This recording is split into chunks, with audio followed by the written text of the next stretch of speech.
성경적인 이 해석에 대해서 성경관, 성경 해석법 이렇게 얘기할 수 있는데요. 이걸 아침에 다루고 내일 아침에는 21절, 그 다음에는 19절, 20절 이렇게 거꾸로 이렇게 해서 오늘 1장을 이렇게 끊으려고 합니다. 베드로가 계속해서 생각하라고 합니다. 12절에서 15절 보면 너희가 이것을 알고 이미 진리에 서 있으나 내가 항상 너희가 생각나게 하려 하노라. 13절에도 생각나게 함이 옳은 줄 여긴다. 계속해서 강조하거든요. 15절에도 어느 때나 이런 것을 생각나게 하려 함이라. 다른 말로는 기억하게 하기 위함이라는 뜻이죠. 기억하라고 거듭 외치는 이유가 있습니다. 하나님께서는 우리의 구원을 위해서 모든 것을 다 이뤄놓으셨습니다. 이것이 전제입니다. 하나님이 행하시는 일은 부족함이 하나도 없어요. 그리고 앞으로 행하는 일도 완벽하십니다. 신실하신 하나님은 실수한 일이 없으세요.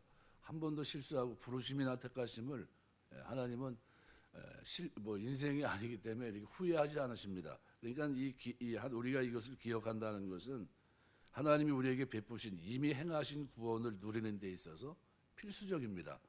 그러니까 하나님이 행동하시고 계시를 설명하신 그분의 말씀 계시를 이해하는 것처럼 성도의 영적 성장에 있어서도 이것은 굉장히 결정적인 일입니다. 변화산 사건을 다룬 이유가 있는 겁니다. 그래서 그 사건을 다룬 게 먼저 어떻게 해요? 행동하시고 말씀하신 거거든요. 행동과 말씀 속에 뭐가 담겨 있습니까? 하나님의 앞으로의 계획, 행하심이 그대로 담겨 있는 겁니다. 그대로 진행해요. 그럼 부활하셨고 승천하셨습니다. 뭐까지 완성하셔야 됩니까? 다시 오심이 완성이 돼야 되겠죠. 그럼 거기까지도 확실하다는 거예요. 이거 베드로가 그 부분을 설명하면서 이는 누구와 관계된 겁니까? 다시 오실 그리스도가 어떤 분이냐는 거죠. 그는 내 사랑하는 아들이요 내 기뻐하는 자다. 이거를 명확하게 설명을 해주고 그리고 그때 그 소리를 들은 사람이 나뿐만이 아니다. 둘이 더 있었다는 거죠. 야고보와 요한과 함께 있었고요. 그리고 그 얘기를 이제 비춰 들어가면서 거짓된 사람들이 왜 거짓된 것인가 이걸 얘기하면서 그들은 성경적인 성경관이 아니고 성경을 해석하는 법에 있어서도 잘못하고 있다라는 겁니다. 하나님께서 우리의 타락하고 부패한 이 존재를 더러움, 썩어짐, 그죠? 허무한 것을 구원해 내셨지만 그 새롭게 주신 의, 생명, 그죠? 하나님의 생명에 속한 모든 경건, 이런 영원한 것들, 이런 것들은 하나님의 말씀을 통해서 다시 우리가 기억하고 또 생각하면서 그 구원을 폭넓게 이해할 수 있도록 하신 겁니다. 하나님의 구원이 이런 거였구나. 그죠? 그래서 문제는 누구에게 있냐면요. 우리에게 있는 겁니다. 하나님이 행하신 일은 완벽합니다. 그리고 설명까지 해놨는데 설명을 왜곡하면 안 되겠죠. 그러니까 밥상이 차려져 있는데 이미 완벽한 밥상입니다. 먹고 씹고 소화하면서 그 내 손, 내 입, 내 몸이 그것을 차려진 음식을 먹는데 분주해야 돼요. 가만히 보고만 있으면 그게 내게 될 수 없는 거죠. 하나님은 부족함이 없이 행하셨습니다. 그리고 여태까지도 그랬고 앞으로도 그럴 거고요. 그리고 완성하실 겁니다. 그러면 하나님의 말씀을 제대로 우리가 다루지 못하면 어떻게 될까? 이 하나님이 행동으로 계시하신 이 구원이 우리 안에서 충분히 그리고 원만하게 이해되고 확신 속에 거하고 그렇게 살 수 있도록 하는 이것이 이루어지는 데 있어서 너무나 부분적일 수 있다는 겁니다. 난 이건 못 믿겠어. 이렇게 된다는 거죠. 그러니까 이 받은 구원을 이뤄가는 성도에게서 가장 중요한 것은 그래서 뭐냐 하면 하나님 말씀입니다. 말씀.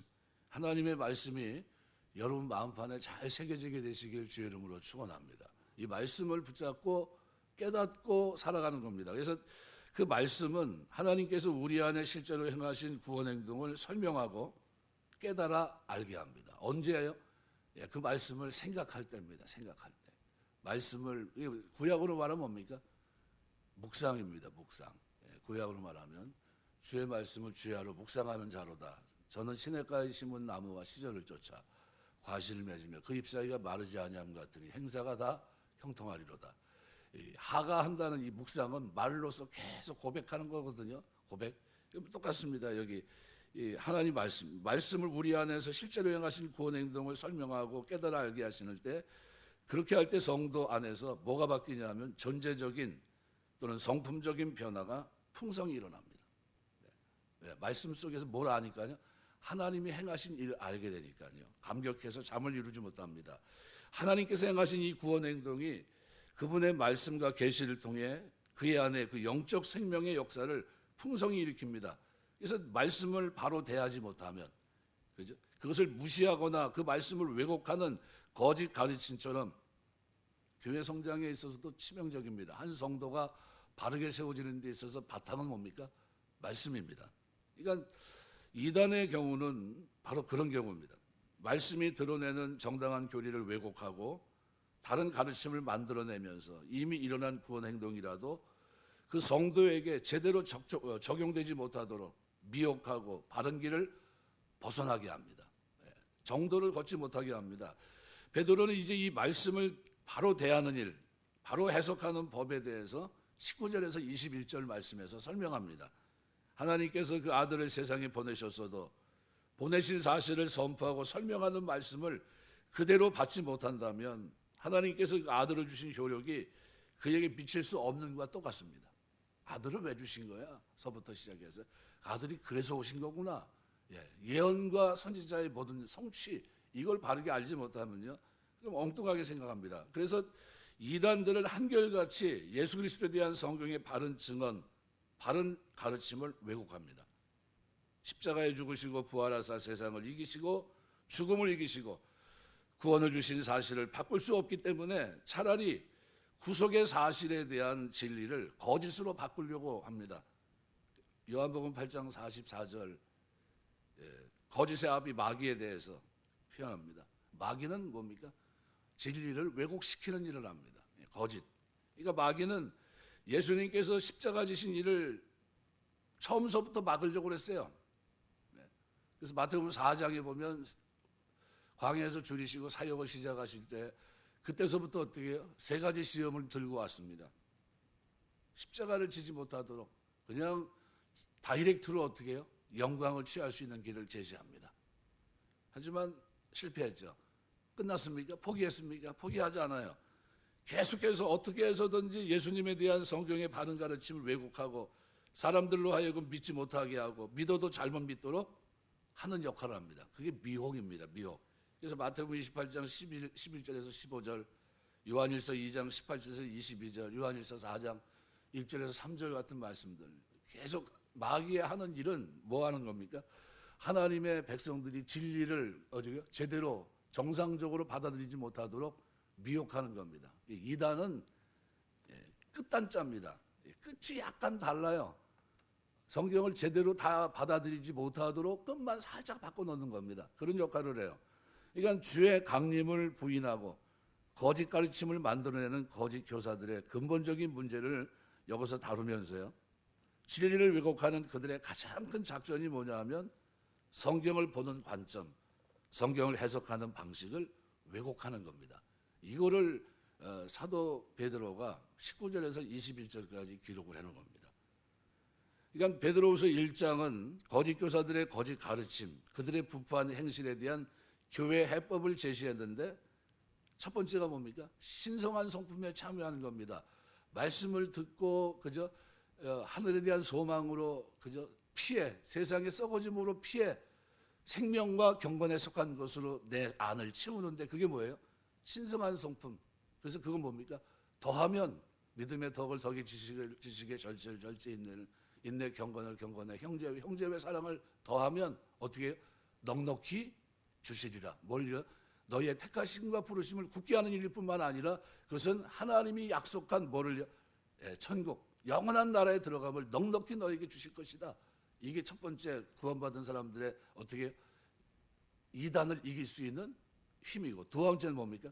진리로 바른 성경관, 성경 해석법을 가지고 있는 겁니다. 그래서 성경은 하나님의 말씀이 아니라는 것이고, 그래서 성경을 사사로이 자의로 해석하는 패역한 태도를 그들이 가지고 있었던 겁니다. 그러면 우리가 거꾸로 얘기하면 그럼 우리는 어떻게 사단의 계계를 이길 수 있습니까? 성경은 오류가 없는 하나님의 말씀일 뿐만 아니라 이것은 자의로 해석하면 안 된다는 이 분명한 성경관을 우리가 가지고 있어야 돼요. 그러니까 이것을 다시 한번 19절서부터 21절을 풀어서 설명하면 이런 겁니다. 그런데 우리는 더 견고한 예언의 말씀을 갖고 있습니다. 여러분은 마치 어두운 곳에 빛이 비치듯이 날이 밝아져서 여러분의 마음에 새벽별이 떠오르기까지 이것들에 주의하는 것이 옳습니다. 이것을 먼저 알아야 되는데 모든 예언의 말씀은 자의적으로 해석해서는 안 된다는 겁니다.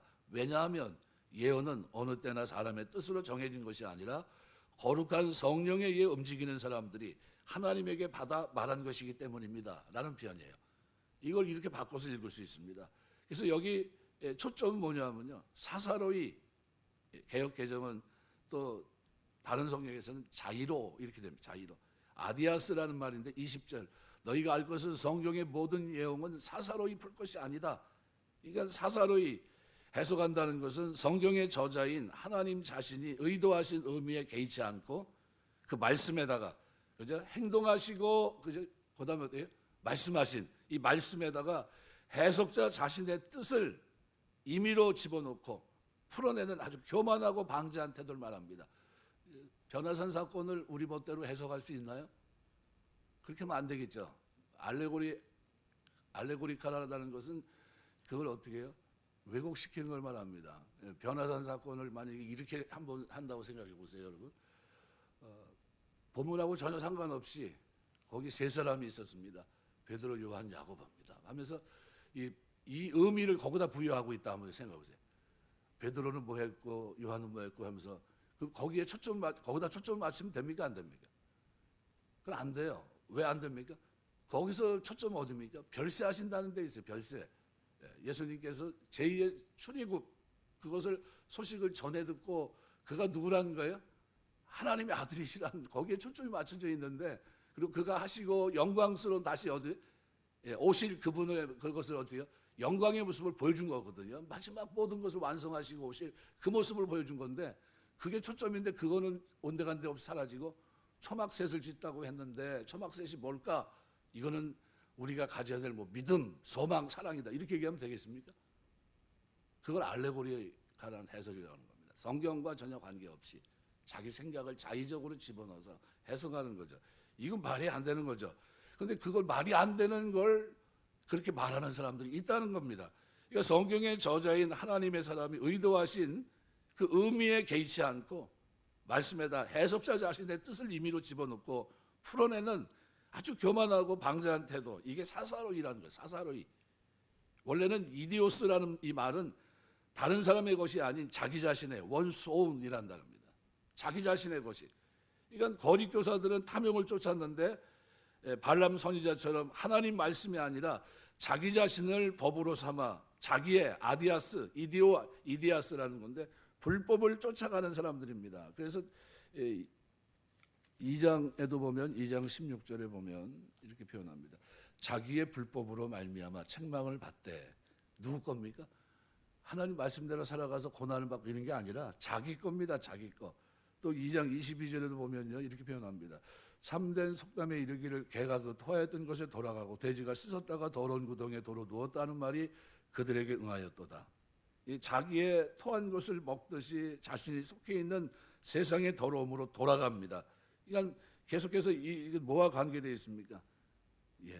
자기의 2장 16절 자기의 불법으로 말미암아 책망을 받되 말하지 못하는 나귀가 사람의 소리로 말하여 이 선지자의 미친 행동을 저지하였느니라. 누굴 얘기합니까? 발람이에요. 발람. 하나님의 뜻은 뭐예요? 축복하라고 했는데 그것을 벗어나서 어떻게 해요? 자기의 사욕을 쫓아 어떻게 해요? 저주하는 길을 열어줍니다. 저주할 수 있는 방법을 모색하고 그렇게 그 길을 갑니다. 오직 답답하면 마귀가 섰어요. 그리고 가는 건 막습니다. 막았는데 기어이 어떻게 합니까? 어그런 길을 갑니다. 어떻게 해요? 이스라엘 백성들이 타락할 수 있는 길을 그 방법을 제공해요. 뭐 때문에 그럽니까? 자기 속에 있는 것, 자기의 판단, 자기의 그죠? 그런 잘못된 것. 이거 바울이 자기의 사도들의 가르침을 무시하고 이디아스 자기의 정욕을 따라 종말이 없다고 거짓말을 퍼뜨리는 자들이에요. 3장 3절 보면 먼저 이것을 알지니 말세 조롱한 자들이 와서 자기의 정욕을 따라 행하며 이건 하나님이 주신 게 아니란 거예요. 하나님이 얘기했던 것도 아니고 사도들이 얘기했던 것도 아니란 거예요. 자기들이 거짓 선자들이 자기 속에서 나온 거라는 거예요. 그거라는 겁니다. 이디안.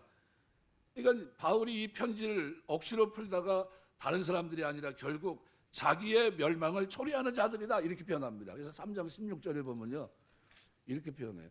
또 이 편지들은 이런 일에 관하여 말하였으되 그 중에 알기 어려운 것이 더러 있으니 무식한 자들과 굳세지 못한 자들이 다른 성경과 같이 그것을 억지로 풀다가 스스로 멸망에 이르렀느니라. 자기가 망합니다.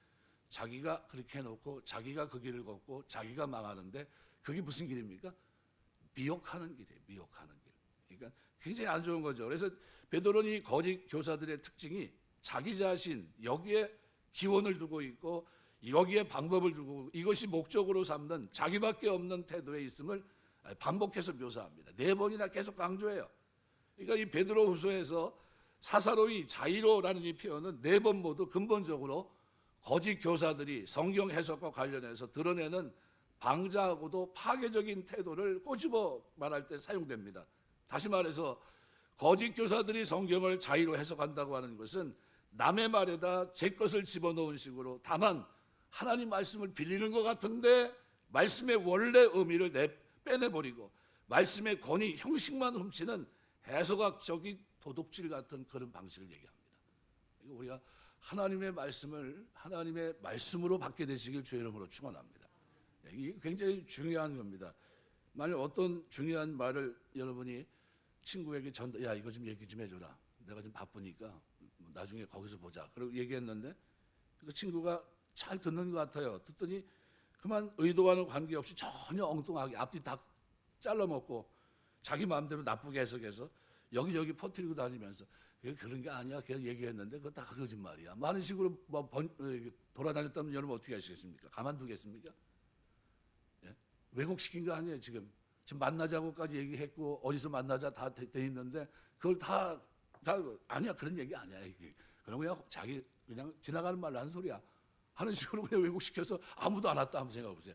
그러면 어처구니 없는 거 아니에요. 뭐 이런 놈이 다 있어. 이거 내가 이렇게 전달했는데 남의 말을 들을 때 그 사람이 의도한 내용을 전후 문맥을 따라 자세히 듣고 그 사람이 뜻한 바를 듣고자 하는 겸손이라고 하는 찾아볼 수 없는 제멋대로의 해석 이단들이나 사이비 교주들이 성경을 해석할 때 이런 식으로 한다는 거죠. 이것이 잘못이란 겁니다. 이것이 뭡니까? 이게 미혹하는 거예요. 미혹. 그러니까 성경의 단어, 구절, 문구를 인용하지만 사실은 그 단어, 구절, 문구가 원래 위치한 전후 문맥을 아예 모르거나 알아도 무시합니다. 왜? 자기 얘기를 해야 되니까. 자기 목적이 다른 데 있으니까. 남의 말을 들을 때 자기가 듣고 싶은 부분만 듣고 멀상식하게 무리한 아주 멀상식하고 무리한 태도를 얘기할 수 있고요. 성경을 읽고 해석하는 이 기본을 배우지 못한 사람 중에는 한 걸음 더 나가서 직통계시 얘기를 할 수도 있습니다. 그러니까 내가 직접 하나님께 지금도 듣는다. 불가능한 얘기입니다. 왜요? 성경의 66권을 통해서 이미 신약을 통해서 뭐예요? 하실 말씀은 다 하셨어요. 개인적으로 어떤 사람에게 그걸 얘기한다는 것은 있을 수 없는 일입니다.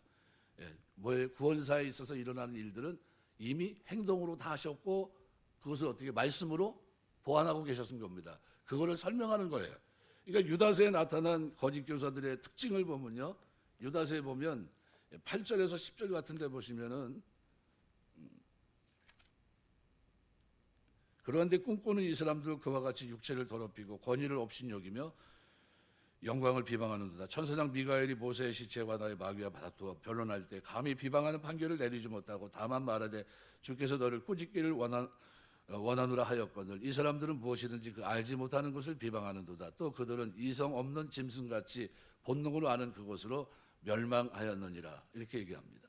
또 19절에도 보면 그렇게 표현합니다. 이 사람들은 분열을 일으키는 자며 육에 속한 자며 성령이 없는 자니라. 성령이 있다는 건 뭡니까? 말씀 중심이라는 거예요. 말씀 중심.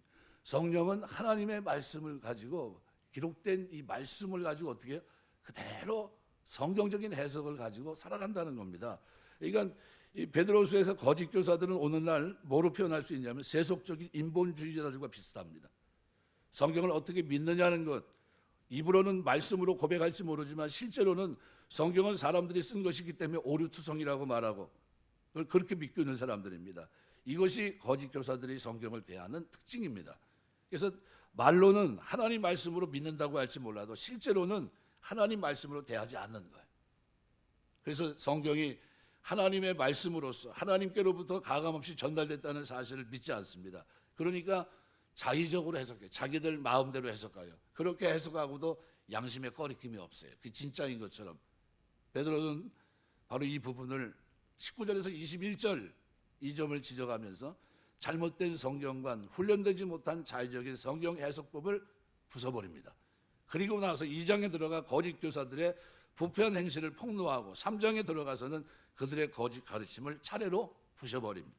그만큼 성경을 어떻게 보느냐 하는 관점과 어떻게 해석하느냐 하는 방식은 거짓 교사들을 판별하거나 그들의 주장을 부숴버리는 결정적인 요소예요. 내일 아침에는 21절의 말씀을 그대로 우리가 생각하면서 이 말씀이 뭘 의미하는 건가, 왜 성경 중심으로 해석을 해야 되는지 설명하면서 은혜를 나누겠습니다. 말씀 맺겠습니다. 바른 성경을 여러분이 바른 성경관, 왜곡되지 않는 성경 해석법, 이건 뭡니까? 본문 중심입니다. 전후 문맥을 항상 봐야 되고요. 거기서 얘기하는 걸 얘기해야 됩니다. 전에 학교 다니면 그렇게 기다리고 기다리던 뭐 우리가 말한 대로 소풍을 간다 그러면 초점은 어디 있습니까? 소풍이에요. 아가 아닙니다. 기다리던 게 그게 초점이 아닙니다. 그죠? 뒤에 맨 뒤에 초점이야. 소풍 가게 됐구나. 야, 기쁘겠다. 이렇게 되는 게 맞습니다. 근데 거기서 앞에 부분 아에 초점을 둔다든가 기다리는데 초점을 준다. 말이 안 됩니다. 마찬가지로 성경을 자의적으로 해석하는 것은 그런 두려움이 있는, 무서움이 있는데 누가 그 일을 한다고요? 사단은 미혹하는 일을 통해서 말씀을 믿는 것 같지만 제대로 성경으로 받아들이지 못하도록 자의적으로 해석하는 그 일을 통해 오늘 이 시대의 많은 사람들을 미혹하고 있는 겁니다. 그래서 성경은 본문 중심으로, 텍스트 중심으로 해서 항상 들여다봐야 되고요. 거기서 말하는 것, 한 가지가 되면 한 가지, 두 가지가 되면 두 가지를 얘기하는 것이 맞습니다. 우리 신앙생활 하면서 말씀 중심의 신앙생활이 저와 여러분의 걷는 걸음 속에 늘 충만하게 되시길 주의 이름으로 축원합니다. 기도하겠습니다.